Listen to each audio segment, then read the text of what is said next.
नमस्कार, आप देख रहे हैं मुंबई क्राइम टीवी और मैं हूं आपके साथ ज्योतिका। आइए रुक करते हैं खबर की ओर। महाराष्ट्र में पोस्टल बैलेट और ईवीएम के नतीजों में विसंगतियां।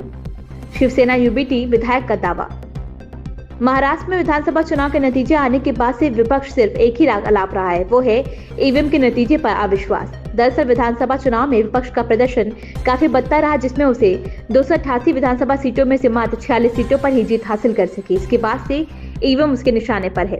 अब बांदीपुर विधानसभा सीटों से नवनिर्वाचित शिवसेना यूबीटी विधायक वरुण सरदेसाई ने मोर्चा संभालते हुए दावा किया है कि महाराष्ट्र विधानसभा चुनाव में पोस्टल बैलेट और ईवीएम के नतीजों में विसंगतियां हैं।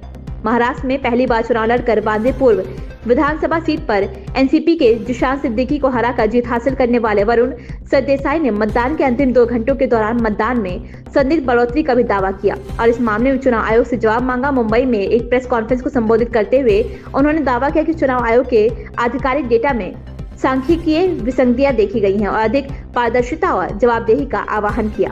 उन्होंने आगे कहा कि जबकि मैं सीधे आरोप नहीं लगा रहा हूं, आंकड़े कई संदेह पैदा करते हैं जिनका समाधान किया जाना चाहिए। उन्होंने कहा कि डाक मतपत्र जो बड़े पैमाने पर सैनिकों, वरिष्ठ नागरिकों, आवश्यक सेवा श्रमिकों और सरकारी कर्मचारियों का प्रतिनिधित्व करते हैं, आमतौर पर अपने निर्वाचन क्षेत्रों में समग्र मतदाता भावना के अनुरूप होते हैं।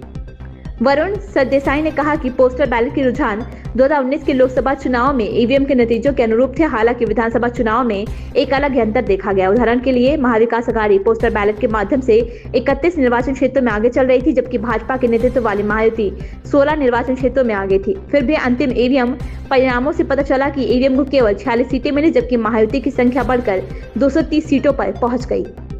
इस खबर में बस इतना ही। बने रहिए मुंबई क्राइम टीवी के साथ।